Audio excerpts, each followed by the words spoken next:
डूंगरपुर में। लगातार अपने आप को 5 साल से स्टेट में नंबर 1 पर स्वच्छता में रखने वाला डूंगरपुर आखिर सरकार से क्या चाहता है वो हम जानेंगे। बिल्कुल, फर्स्ट इंडिया जाएगा डूंगरपुर जिले के ग्राउंड जीरो पर और आमजन की जो समस्या है, क्योंकि आगे भी ये बरकरार ऐसे ही रहे, नंबर 1 पर बरकरार रहे, इसके लिए जो आमजन की समस्या है उसको फर्स्ट इंडिया सरकार के समक्ष रखेगा। बजट आपके द्वार के साथ आमजन के दिल की बात हम जानेंगे और देखेंगे कि आगामी बजट में उसे कितनी जगह मिलती है। तो चलिए करते हैं इस सफर की शुरुआत। बिल्कुल।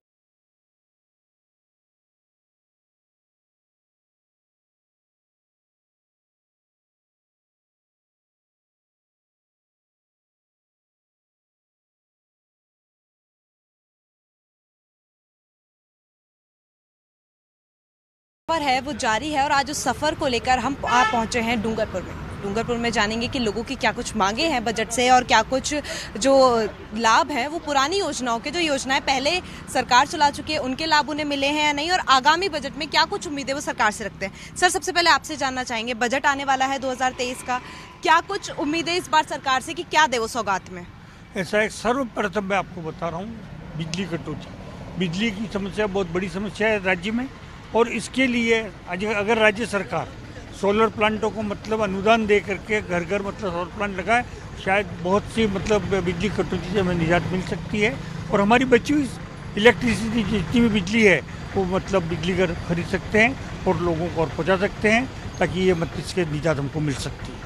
बिल्कुल, बिजली को लेकर जो ये मांग है वो यहाँ पे रखी गई है। दरों में छूट जो थी बिजली की वो दी गई थी और इस बार अब आगे भी काम किया जाए। सर, आपसे जानना चाहेंगे क्या चाहते हैं इस बार के बजट? एक एम्प्लॉय को एक पेंशन होनी चाहिए, एक ही बार। एमएलए 10 बार चुने तो 10 बार की पेंशन नहीं होनी चाहिए। दूसरा, इनकम टैक्स 8 लाख की पर टैक्स नहीं लगना चाहिए, एटलीस्ट 75 साल की एज, क्योंकि उसके एक्सपेंडिचर बढ़ जाते हैं, बीमारी बढ़ जाती है। ये 3.5 लाख के ऊपर आप टैक्स दो, कोई मतलब नहीं। तो ये देखिए, आमजन की मांग है जो डायरेक्टली सरकार के सामने रखी जा रही है कि चाहे वो इनकम टैक्स को लेकर हो, चाहे बिजली को लेकर हो। सर, आपसे जानना चाहेंगे इस बार का बजट क्या कुछ खास, क्योंकि पिछली बार वाला बजट भी काफी ऐतिहासिक था, इस बार के बजट में क्या कुछ उम्मीद है? इस बार के बजट में जो राजस्थान और गुजरात के टैक्स में काफ़ी अंतर है। यहाँ पर गुजरात में जैसे ही जाएंगे पेट्रोल 15 रुपये, लगभग 14-15 रुपये का टैक्स कम है, और यहाँ पर ज़्यादा है राजस्थान में। तो टैक्स की ऐसी सुविधा होनी चाहिए कि राजस्थान में भरवाए, गुजरात में भरवाए या एमपी में कहीं भी भरवाए, एक ही रेट आनी चाहिए। अभी इसमें काफ़ी डिफरेंस आ रहा है। दूसरा, जो इनकम टैक्स की जो रिबेट है पेंशनरों के लिए तो बिल्कुल फ्री हो जाना चाहिए, क्योंकि पेंशनर के बाद में ही तक इनके खर्चे बढ़ जाते हैं, मेडिकल लाइन के एक्सपेंसेस बहुत बढ़ जाते हैं। एक्चुअली क्या है कि अभी युवा मतलब सारे मतलब मेट्रो सिटीज़ में वगैरह जा रहे हैं, तो मतलब सरकार को ये फोकस करना चाहिए कि मतलब यहाँ पे लोकल कुछ रोजगार डेवलप करें और यहाँ पर ही उनको कुछ रोजगार मिल पाए। ऐसी कुछ व्यवस्था है सरकार को लानी चाहिए, ताकि जैसे छोटे जो क्षेत्र हैं उनका विकास किया जाए। बड़े मेट्रो सिटीज़ का तो विकास हो ही रहा है, पर यहाँ पे कुछ ऐसे बिजनेस के प्लान ऐसे होने चाहिए कि यहाँ पे कंपनियाँ आए या फिर उद्योग बढ़े, वैसा। चलिए, यूथ को लेकर आप क्या कहना चाहेंगे, कैसा इस बार का यूथ का बजट होना चाहिए? अकाउंट के बारे में बता जाना, अकाउंटेंट में व्यापारी का अकाउंट वगैरह करता हूँ, तो मेरी एक राय है कि जैसे हम एडवांस अकाउंट मतलब व्यापार जितना अकाउंट बढ़ता है इनकम टैक्स वगैरह, तो इसको एक मतलब जैसे 60 साल में या ऐसे 70 ईयर में उसको जो वो पैसा जैसे रिबेट में मिलना चाहिए। यूँ व्यापारी जितना चाहे इतना टैक्स भरेगा, क्या व्यापारी टैक्स और ज़्यादा भरेगा, इससे उसको क्या रिबेट में वापस पैसा रिटर्न मिलना चाहिए। देखिए, बहुत से मुद्दे, बहुत सी अच्छी बातें जो हमें यहाँ पर नजर आई वो टैक्स को लेकर थी, और इंडस्ट्रीज यहाँ पर डेवलप्ड हो जिसकी वजह से जो युवा हैं मेट्रो सिटीज जाते हैं वो वहाँ ना जाएं। आप भी कुछ अगर बजट को लेकर कहना चाहते हैं सरकार से तो बताइए। तो यह है मेरी सबसे पहली मांग कि राज्य सरकार को पंचायत स्तर पर गोबर गैस प्लांट के मतलब सामूहिक, जैसे पहले किसी ज़माने में सामूहिक चूल्हे चलते थे, उसी तरह से सामूहिक गैस प्लांट लगाए जाए। गोबर गैस प्लांट लगेंगे, उसको ताज़ा तो खाद मिलेगी और उससे उपलब्ध गैस से मतलब वो घर के ईंधन की समस्या भी हल हो सकेगी। तो अगर मैं बात करूं डूंगरपुर में आमजन की जो मांग है वो यही है। सर, अगर आपसे मैं जानना चाहूँ कि बजट में इस बार क्या चाहिए सरकार से, तो क्या कहेंगे? हम तो यही कहेंगे कि अभी फिलहाल ऑनलाइन शॉपिंग बंद करें ताकि रिटेल व्यापार अच्छा चले। देखिए, व्यापारियों की बहुत अच्छी मांग है कि ऑनलाइन शॉपिंग बंद हो ताकि जो व्यापारियों का यहाँ पे व्यापार है वो ढंग से चले। सर, क्या कहेंगे इस बार के बजट के लिए? वही 2020 के बाद धीरे धीरे व्यापार बिल्कुल मंदा हो गया, मार्केट में पब्लिक नहीं है, ग्राहक नहीं है, सब ऑनलाइन के पीछे लगे हुए हैं, ऑनलाइन मार्केट मंगा रहे हैं। धीरे धीरे मीडियम व्यापारी दबता जा रहा है, दब के हालत उसकी बहुत दयनीय स्थिति हो गई है। जी वही, हम तो व्यापारी यही मांग करते हैं कि वास्तव में किराए इतने ज़्यादा है दुकानों के कि उसको निकालना भी मुश्किल हो जाता है। और कोविड के बाद तो विशेष तौर पे किराया निकलना बहुत मुश्किल है। तो ऑनलाइन शॉपिंग वाले की वजह से क्या किराया निकलना ही मुश्किल हो रहा है। तो अब व्यापारी तो मर ही रहा है, आप देख ही रहे हैं। बच्चों को अच्छा यानी कि सरकारी स्कूल में हमको सुविधा अच्छी मिल नहीं रही अभी फ़िलहाल। तो हमको अच्छी सुविधा और हमारे बच्चे आदिवासी क्षेत्र के अंदर हमको अच्छी व्यवस्था मिलनी चाहिए। हमारी इतनी मांगे। और बच्चों को यानी कि स्पोर्ट में अपने बच्चों को जूते में खरीद के दूँ और इनकी वर्दियाँ में खरीद के दूँ, तो ये गवर्नमेंट से हमको क्या सुविधा मिल रही है? ये मांग है कि अशोक गहलोत सरकार अभी चल रही है, उसके बारे में आप स्पोर्ट के अंदर आप सब सुविधा दे रहे हो, तो जिला शिक्षा खेल अधिकारी आप क्यों नहीं कहना चाहते हो? तो देखिए, यही है यहाँ के आमजन की मांग की जो इंडस्ट्रीज हैं वो यहाँ पर डेवलप्ड हो, जिसकी वजह से युवा हैं वो पलायन ना करें, मेट्रो सिटीज़ में ना जाएं। सोलर पैनल, सोलर प्लेट्स यहाँ पर लगे ताकि जो बिजली कटौती है उसमें यहाँ पर सही रहे, बिजली कटौती ना हो, क्योंकि बिजली की दरों में छूट सरकार दे चुकी है, लेकिन बिजली कटौती को लेकर यहाँ पर बड़ी मुसीबत है। व्यापारियों की अगर मैं बात सुनूँ तो उनका कहना है कि ऑनलाइन शॉपिंग बंद की जाए, जिसकी वजह से जो उनका व्यापार है वो ढंग से चले। कोविड आया, सबकी स्थिति डावाडोल हो गई और उसके बाद में ये दिक्कतें जो है व्यापारियों को फेस करनी पड़ रही कि उनकी जो दुकान है जो उसका किराया तक वो निकाल नहीं पा रहे हैं। तो ये सारी जो आमजन की मुसीबतें हैं वो हम सरकार तक ज़रूर पहुंचाएंगे और बजट आपके द्वार के साथ हमारा जो ये सफ़र है यूं ही चला रहेगा। बने रहिए हमारे साथ। बजट आपके द्वार के साथ फर्स्ट इंडिया का सफर डूंगरपुर जिले में अभी जारी है और लगातार फर्स्ट इंडिया ग्राउंड जीरो पर जाकर जो आमजन की समस्याएं हैं, बजट में उनकी क्या मांगे हैं, उनको जान रहा है। इस वक्त हम डूंगरपुर के बादल महल में मौजूद है और यहाँ पर कुछ लोग हैं, इनसे बातचीत करना चाहेंगे कि आने वाला जो बजट में मुख्यमंत्री अशोक गहलोत कुछ दिनों में बजट पेश करेंगे, उस बजट से डूंगरपुर वासी होने के तौर पर क्या उम्मीदें, क्या मांग है आपकी? सर्वप्रथम मांग हमारी ये है कि जो युवा साथी हैं काफ़ी बेरोजगार हैं और जो भी भर्तियां निकल रही है उन भर्तियों में कहीं ना कहीं ये जो क्षेत्र है पूरा टीएसपी एरिया है, उसमें अनुपातिक जो पद मिलने चाहिए उसके अनुसार नहीं मिल रहे हैं। जबकि यहाँ पे पूरे ऑल ओवर देखा जाए तो टीएसपी एरिया में 12.5% अभी जो वैकेंसी निकली है उसमें 12.5% मात्र पद मिले हैं और नॉन टीएसपी एरिया उसमें 82% मिले हैं। तो विशेषकर युवाओं का, क्योंकि यहाँ का युवा एसटीसी और बीएड धारी है और कहीं ना कहीं ये सोचा है कि ये सरकार हमें ठगा महसूस कर रही है, तो हम सरकार से मांग करते हैं कि इनको पद को बढ़ाया जाए। अच्छा, आपने युवाओं को लेकर बात की, इसके अलावा जो विकास के मुद्दे और कौन से हैं डूंगरपुर वासी, किस तरह का विकास और चाहते हैं डूंगरपुर? देखिए, हम ये चाहते हैं सबसे पहले तो हमारे जो गाँव में नरेगा में जो लेबर काम करती है उसको एक दिहाड़ी कम मिलती है। हम ये चाहते हैं उसकी दिहाड़ी बढ़ाया जाए। मजदूरों को कम मिलता है पैसा और समय पे हमारे जो मस्टोल होते हैं वो सरकार की बहुत कमियां है जो हमको समय पे मिलते नहीं हैं और लेबर पेमेंट भी बहुत कम होता है और समय पे भुगतान भी नहीं होता है। ऐसे में हमारे गांव में कोई विकास नहीं हो रहा है, क्योंकि अभी तक पैसा जो है हमारा जो एफटीओ होता है सरपंचों का, जो पंचायतों में जो ठेकेदार काम कराते हैं, वो पैसा अभी तक नहीं मिला है। काफ़ी समय से मांग कर रहे हैं, लेकिन वो बस बहाने पे बहाना अब हो जाएगा करते, लेकिन समय पे अभी तक नहीं मिला। इसलिए गांव में भी काम पूरी तरह से ठप पड़ा हुआ है। कोई सरपंच और कोई ठेकेदार भी अच्छी तरह से काम नहीं करा पा रहे हैं, क्योंकि पैसा मिल नहीं रहा है समय पे, कोई नहीं कराना चाह रहा है। अच्छा, इसके अलावा मूलभूत सुविधाएं जो है, अगर डूंगरपुर की बात करें, चाहे पानी बिजली को लेकर हो या फिर सड़कें दुरुस्त होने को लेकर हो, आमजन की और क्या ऐसी मांगे हैं डूंगरपुर से? देखिए, ऐसा है कि अपना डूंगरपुर जिला जो है 80% कि अगर ग्रामीण क्षेत्र है उसमें खेती पर वो करता है, लेकिन अभी खास बात यह है कि किसानों को समय पे बिजली उपलब्ध नहीं हो पा रही है। किसानों को क्या करें, रात के समय में बिजली देते हैं तो रात के समय में किसान जो सिंचाई करने के लिए जाता है उसके सामने कई प्रकार की प्रॉब्लम रहती है, जीव जंतु काटते हैं। अभी आपने देखा होगा सिमुलवाड़ा में एक किसान का और रात को पानी और सिंचाई करने गया था, उसके कोई जानवर काटने से इसकी मौत हो गई।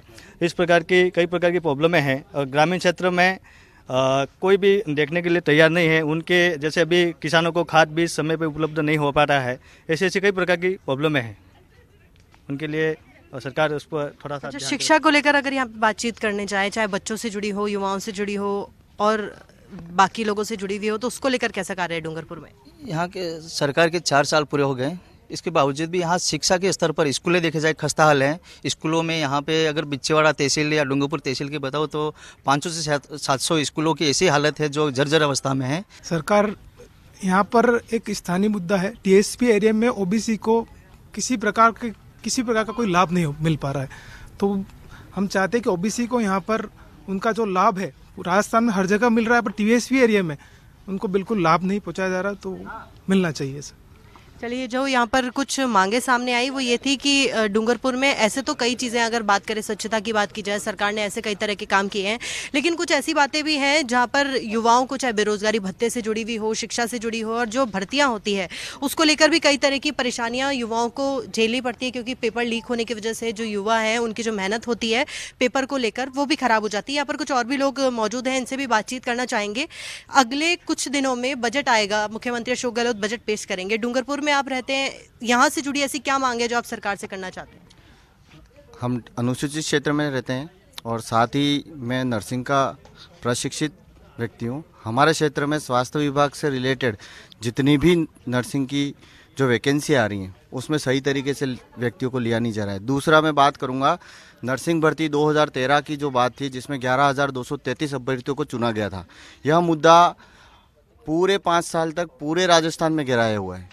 देखिए, युवाओं से जुड़ी मांगे आमतौर पर हर जगह से सामने आ रही है, क्योंकि युवाओं का एक बड़ा मुद्दा रहता है और युवाओं का सक्षम होना भी जरूरी होता है। आपसे पूछना चाहेंगे क्या और ऐसी मांगे हैं जो डूंगरपुर वासियों को चाहिए इस बार वाले बजट से?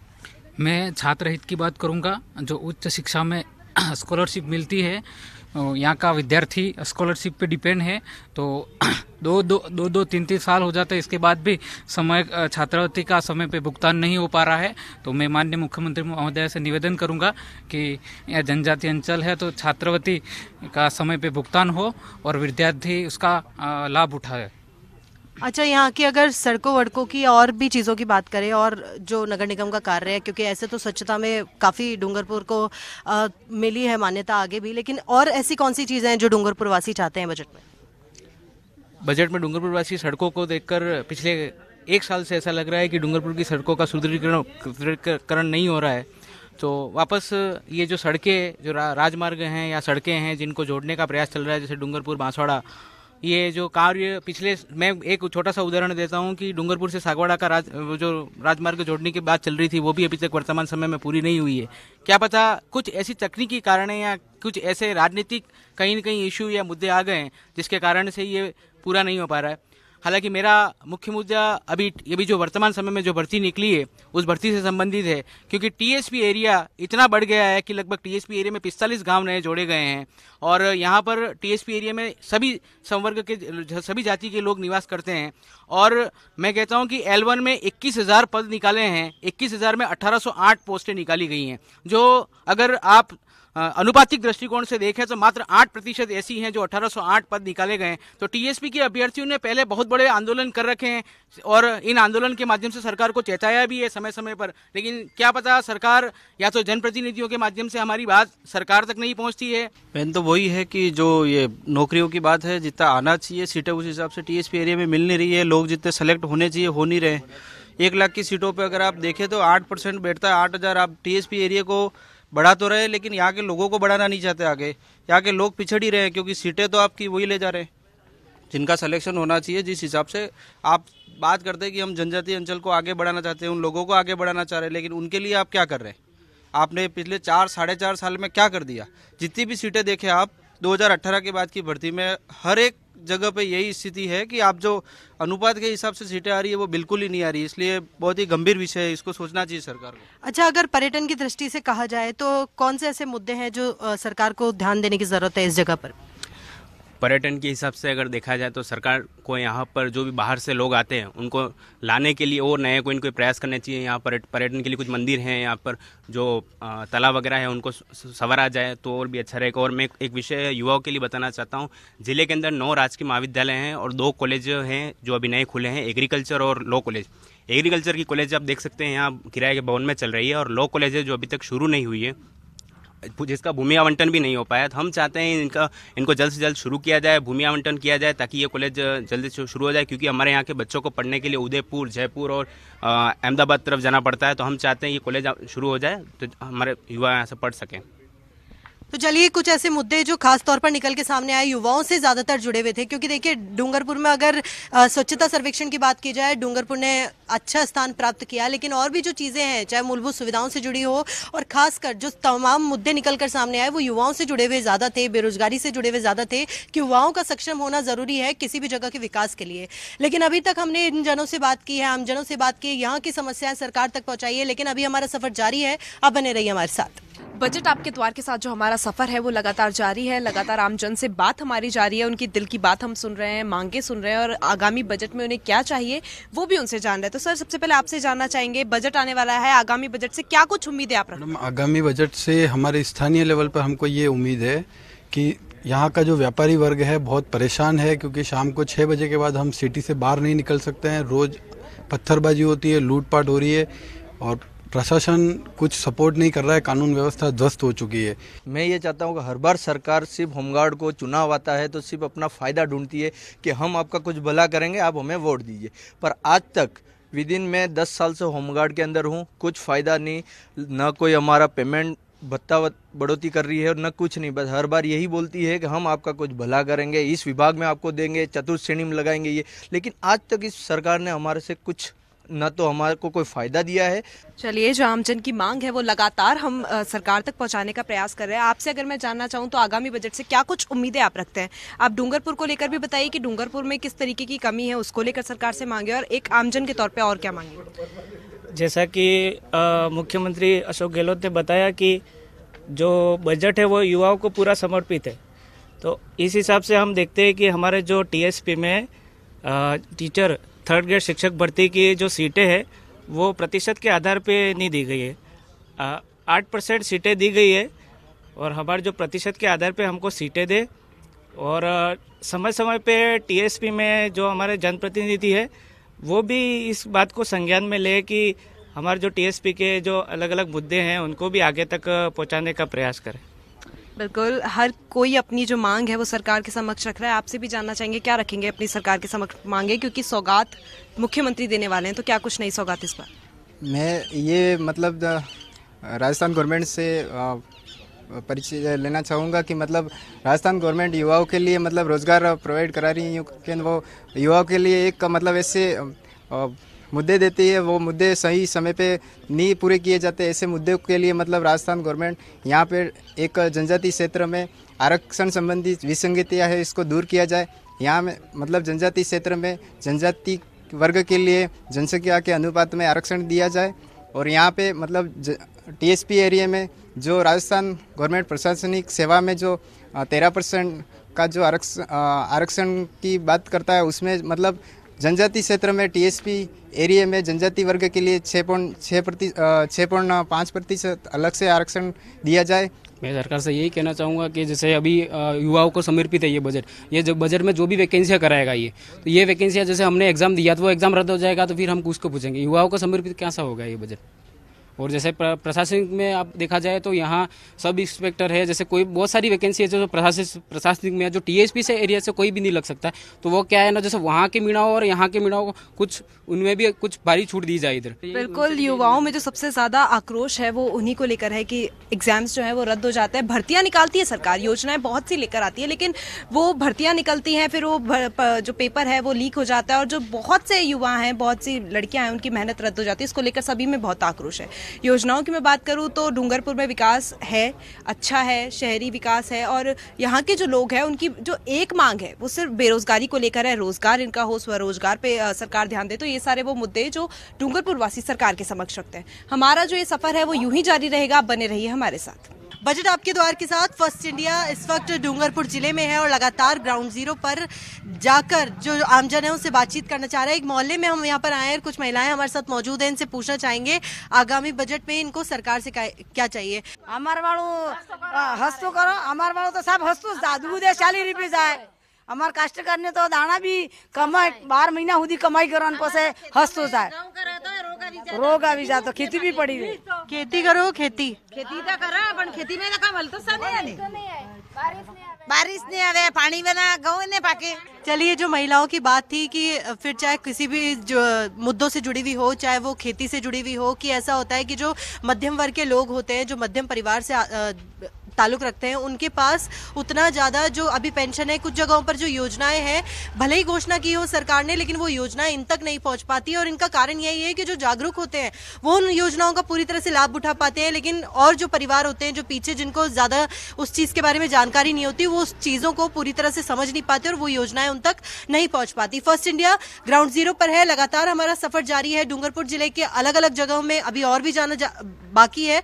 आप बने रहिए हमारे साथ। बजट आपके द्वार के साथ फर्स्ट इंडिया की मुहिम है कि वो हर किसी के, हर आमजन के मन की बात को जान रहा है कि वो बजट में आखिर क्या चाहते हैं। तो इस वक्त मैं राजपुर में मौजूद हूँ, एक गांव है छोटा सा।